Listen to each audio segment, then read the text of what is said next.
नमस्कार मित्रों, मैं सुनील बुटानी। आज हम दो पैराग्राफ्स का अंग्रेजी से हिंदी अनुवाद करेंगे। पहला पैराग्राफ है, union minister Nitin Gadkari has urged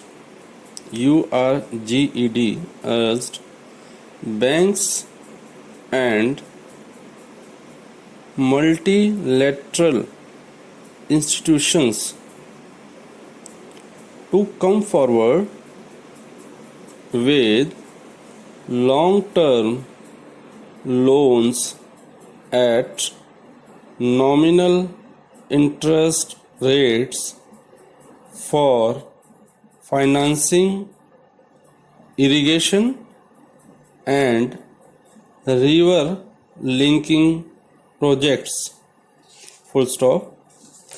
The minister made the remarks while delivering the keynote address at the third annual meeting of Asian Infrastructure Investment Bank in new Delhi. Full stop. आइए अब इस पैराग्राफ को हम देखते हैं। यूनियन मिनिस्टर, केंद्रीय मंत्री Nitin Gadkari, has अर्ज मतलब अनुरोध करना। किससे अनुरोध किया? बैंकों से, एंड मल्टीलैटरल इंस्टीट्यूशंस, जो बहुपक्षीय वित्तीय संस्थान है उसके बारे में है। बहुपक्षीय संस्थान, टू कम फॉरवर्ड, कि वे आगे आए, विद लॉन्ग टर्म लोन्स, कि वे आगे आए और लॉन्ग टर्म दीर्घ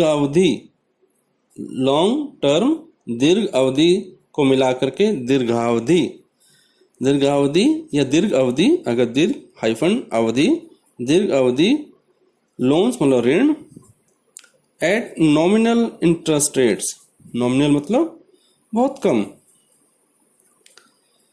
ब्याज दरों, इंटरेस्ट रेट्स ब्याज दरें, फॉर फाइनेंसिंग मतलब वित्त पोषण करना, किसी चीज को फाइनेंस करना, वित्त पोषण करना, किसे? इरिगेशन यानी सिंचाई, एंड रिवर लिंकिंग प्रोजेक्ट्स, जो नदियों को आपस में जोड़ने की जो परियोजनाएं हैं वह, और सिंचाई, इन दोनों क्षेत्रों के वित्त पोषण के लिए माननीय मंत्री महोदय ने बैंकों से और बहुपक्षीय जो संस्थान हैं उनसे अनुरोध किया। The minister made the remarks, यानी मंत्री महोदय ने जो ये रिमार्क्स किए, यानी जो अपनी बात कही या टिप्पणी करी, वो कब की? While delivering the key notes address. की नोट एड्रेस मतलब अपने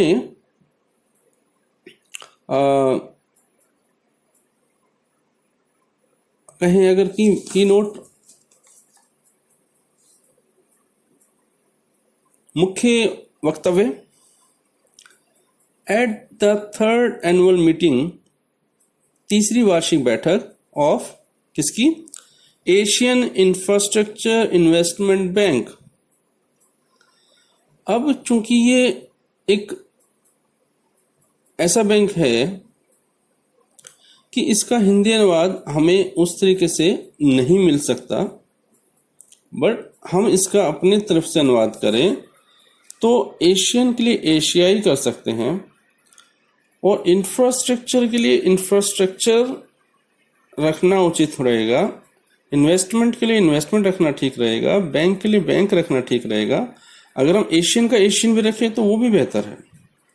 तो हम इसको हिंदी में लिप्यांतरित करेंगे, इस बैंक के नाम को एशियन इंफ्रास्ट्रक्चर इन्वेस्टमेंट बैंक इन न्यू दिल्ली, नई दिल्ली में जो इस तरह की इसकी जो वार्षिक बैठक हुई थी इसमें मंत्री महोदय ने ये बात कही थी।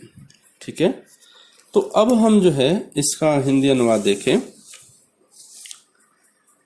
केंद्रीय मंत्री नितिन गडकरी ने बैंकों और बहुपक्षीय संस्थानों से आग्रह किया है कि वे सिंचाई और नदियों को आपस में जोड़ने की परियोजनाओं के वित्त पोषण के लिए बहुत मामूली दरों पर लंबी अवधि के ऋण उपलब्ध करवाने के लिए आगे आए।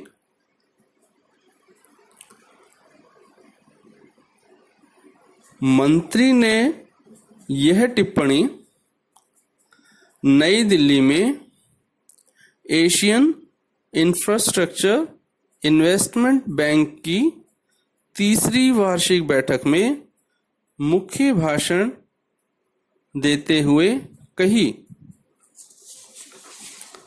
आइए अब नेक्स्ट पैराग्राफ देखते हैं। On June 25, 2017, a lawyer had sought sought information under the transparency law is that Right to Information Act and moved to the Competition Commission of India within bracket CCI bracket close alleging cartelization, इनकी मैं spelling बोल देता हूँ, alleging ALLEGING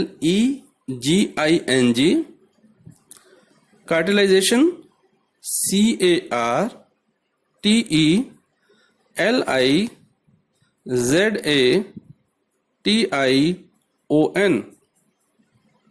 cartelization and anti competitive, anti और competitive के बीच में hyphen आएगा, anti hyphen competitive, anti competitive practices by the banks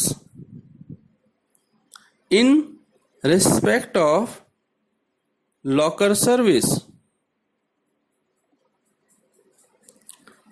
आइए अब इसका हम एक बार देख लेते हैं इस पैराग्राफ को।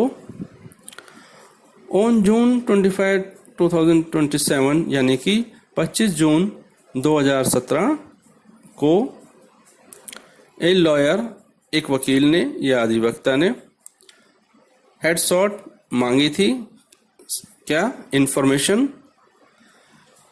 Under transparency law. Transparency law जिसे कि हम सामान्य तौर पर राइट टू इंफॉर्मेशन एक्ट कहते हैं, उसके अंतर्गत सूचना मांगी थी। And move to the competition commission of India. Competition commission of India एक संस्था का नाम है जिसे हम भारतीय प्रतिस्पर्धा आयोग CCI के नाम से जानते हैं। यानी उसने वे ट्रांसपेरेंसी लॉ यानी राइट टू इंफॉर्मेशन एक्ट के तहत सूचना मांगी थी और मूव और चला गया और गया, किसका रुख किया, CCI का। एलिजिंग कार्टेलाइजेशन, एलिजिंग मतलब आरोप लगाना, कार्टेलाइजेशन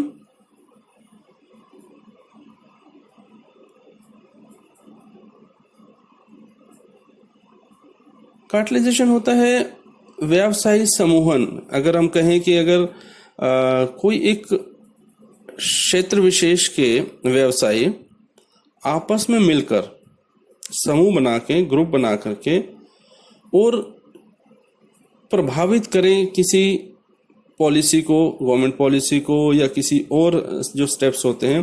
कार्टेलाइजेशन करने का मतलब यानी एक मिल करके कोई फैसला कर लेना, हिडन फैसला कर लेना कि अगर मान लीजिए उदाहरण के तौर पर कि अगर टेलीकॉम कंपनीज सब कार्टलाइजेशन अगर कर लें तो उनके सबके जो रेट्स हैं अगर उस बढ़ाने का निर्णय करते हैं तो सभी बढ़ा करके और लगभग एक सा रेट पर रखें तो उसमें नुकसान किसका है? सामान्य व्यक्ति का। तो फायदा किसने उठाया?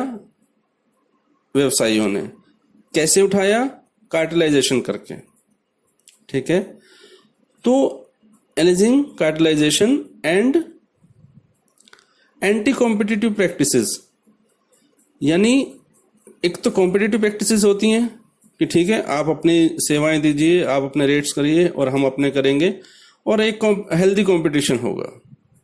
लेकिन यहां पर क्या है? एंटी कॉम्पिटिटिव प्रैक्टिसेस, जो कि गैर प्रतिस्पर्धी प्रैक्टिसेस, कार्य प्रणालियां, कार्य करने की जो प्रणालियां हैं way by the banks in respect of locker service. जो लॉकर सर्विस होती है, जो बैंक जो है लॉकर सेवा उपलब्ध कराते हैं, उसके बारे में ये कहा गया है। ठीक है, तो अभी हमें शब्दों का संदर्भ, हम जो पैराग्राफ है वो हम समझ गए कि किस विषय पर है, किस तरीके से उसमें क्या बात कही गई है। शब्दों का भी हमने अनुवाद कर लिया है। आइए अब उसका जो अनुवाद है वो हम देखते हैं। इसका हिंदी अनुवाद एक वकील में नहीं, अगर हम कहें ए लॉयर मतलब किसी वकील ने 25 जून 2017 को पारदर्शिता कानून अर्थात सूचना का अधिकार अधिनियम के तहत सूचना मांगी थी और लॉकर सेवा के मामले में बैंकों द्वारा व्यवसायी समूहन जो है विद इन इन्वर्टेड कोमा आएगा, जो कि हिंदी अनुवाद है कार्टलाइजेशन का, और गैर प्रतिस्पर्धी कार्य प्रणालियां, ये भी विद इन इन्वर्टेड कोमा आएगा। किसके लिए? एंटी कॉम्पिटिटिव प्रैक्टिसेस के लिए।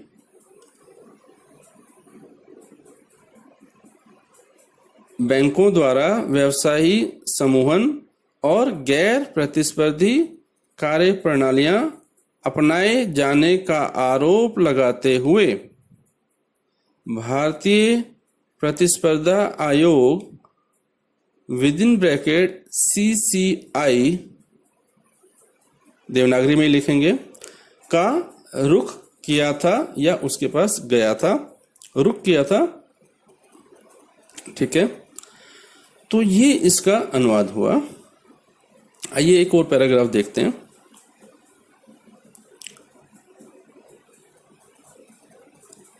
As a response to this, on July 17, 2017, Reserve Bank of India told the Supreme Court that a host of laws mandate the banking regulator to maintain secrecy on borrowings and borrowers information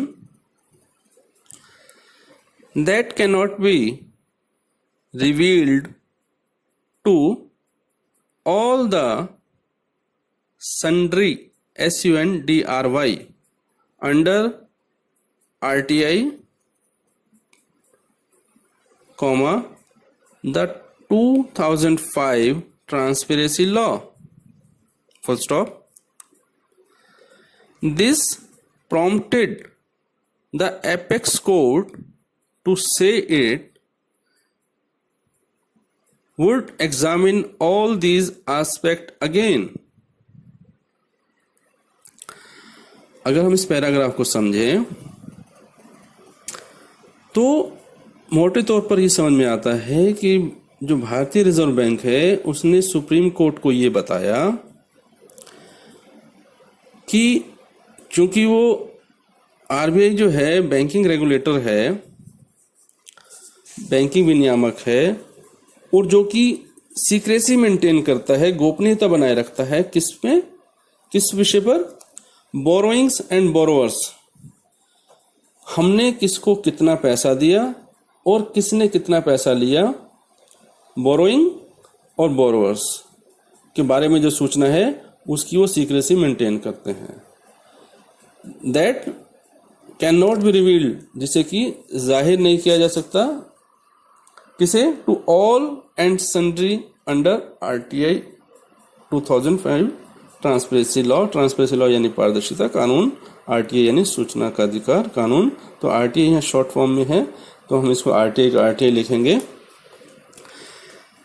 तो ये RBI ने supreme court को बताया। This prompted the apex court. अब हम यहां देखेंगे कि पहले शब्द इस्तेमाल हुआ है supreme court. Normally honourable supreme court लिखा जाता है, माननीय उच्चतम न्यायालय। यहाँ पर ऑनरेबल शब्द नहीं है तो इसलिए हम सुप्रीम कोर्ट, उच्चतम न्यायालय। तो इसमें जो नेक्स्ट सेंटेंस था, this prompted the apex court. Apex court मतलब अब यहाँ क्या लिख सकते हैं? उच्चतम न्यायालय लिख सकते हैं। उच्चतम न्यायालय तो हमने ऊपर लिखा है सुप्रीम कोर्ट के लिए, तो एपेक्स कोर्ट के लिए क्या लिखें? एपेक्स मतलब सर्वोच्च, जो सबसे ऊपर है, सर्वोच्च या शीर्ष। कोर्ट के लिए न्यायालय, तो सर्वोच्च न्यायालय।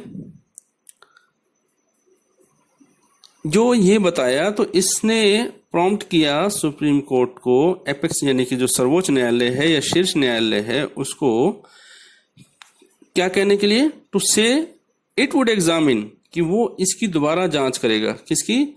ऑल दीज एस्पेक्ट्स अगेन, इन सभी जो पहलुओं पर जो कि आरबीआई ने सुप्रीम कोर्ट को बताए, उसकी सभी पहलुओं की वो जांच करेगा। ठीक है, तो अब हम इसका अनुवाद देखें तो इसके प्रतिसाद में, as a response to this के लिए लिखा है ये हमने। इसके प्रतिसाद में, रेस्पॉन्स शब्द के लिए हिंदी में सबसे उपयुक्त शब्द है प्रतिसाद। हम जवाब भी कह सकते हैं as a response to this, इसके जवाब में, लेकिन रेस्पॉन्स के लिए एक प्रतिसाद शब्द जो है बहुत प्रचलित भी है और बहुत अच्छा शब्द है, तो हम इसका इस्तेमाल करेंगे। इसके प्रतिसाद में 17 जुलाई 2017 को भारतीय रिजर्व बैंक ने उच्चतम न्यायालय को बताया था कि कानून निर्माता किसके लिए है? Host of laws. होस्ट मतलब एक फ्रेज है, अब इसका जो हम बिल्कुल शब्दानुवाद ना करके उसका भाव को समझ करके इसका अनुवाद हमने किया है। होस्ट ऑफ लॉज यानी जो कानून बनाने वाले जो होंगे, होस्ट तो हम मेजबान को कहते हैं, होस्ट ऑफ लॉज यानी कि जो कानून बनाने वाले होंगे, तो यह इसलिए हमने शब्द यहाँ इस्तेमाल किया कानून निर्माता। तो इसको दोबारा से करते हैं। इसके प्रतिसाद में 17 जुलाई 2017 को भारतीय रिजर्व बैंक ने उच्चतम न्यायालय को बताया था कि कानून निर्माता बैंकिंग विनियामक को उधारियों और उधारकर्ताओं से संबंधित सूचना पर गोपनीयता बनाए रखने का अधिकार देता है। यानी जो कानून बना हुआ है वो बैंकिंग रेगुलेटर आरबीआई को अधिकार देता है कि वे इन चीजों को रिवील ना करे, इसको जाहिर ना करे। जिसे आरटीआई 2005 पारदर्शिता कानून के अधीन सभी और विभिन्न के समक्ष, यानी एक से ज्यादा के समक्ष प्रकट नहीं किया जा सकता।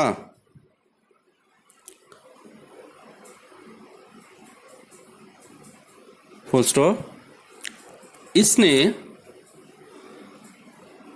मतलब इस स्थिति ने सर्वोच्च न्यायालय को यह कहने के लिए प्रेरित किया था, प्रॉम्प्टेड या प्रेरित किया कि वह इन सभी पहलुओं की दोबारा जांच करेगा। ठीक है, तो मुझे विश्वास है या मुझे उम्मीद है कि आप इन दोनों पैराग्राफ्स के जो अनुवाद हैं उसको बेहतर तरीके से समझ पाए होंगे। तो